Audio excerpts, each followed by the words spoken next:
एवढं आमच्यासाठी तुम्ही नक्की करा. तर येथेच थांबूया, भेटूया नवीन व्हिडिओमध्ये. धन्यवाद. कॅल्शियम नायट्रेट ह्या 3 मुख्य अन्नद्रव्याची गरज आहे. याच्यामध्ये 13-0-45 वर तुम्ही चांगलं फोकस करा. आता ही जी काही सेटिंग आहे साधारण आता 100 आसपास सेटिंग आहे झाडाला. 100च्या पुढंच भरपूर फळ आहे. परंतु त्यातले 30-40 फळ हे जरा टेम्परेचरमुळे गळू शकतात.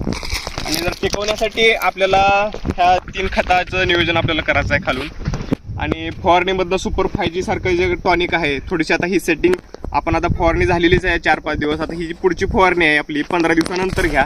म्हणजे जो पानाचा हा आकार आहे थोडासा रुंदावल आणि पानं या ठिकाणी सतेज राहतील. ट्रेस जे उन्हाचा आहे तो पण यावरती कमी राहील, कारण की सिलिकॉन बेस्ड टॉनिक आहे. त्याचबरोबर इतर फुलविक ॲसिड ह्या ज्या गोष्टी आहेत, स्वीड आहे, त्याच्यामध्ये चांगलं काम करतं ते आपल्या ह्या प्लॉटमध्ये. द्राक्षावरही आपण घेणारच होता सपकिन झाल्यावर, परंतु आता इथं त्याचा 15 दिवसानंतर एक प्रयोग आपण नक्कीच करायला पाहिजे.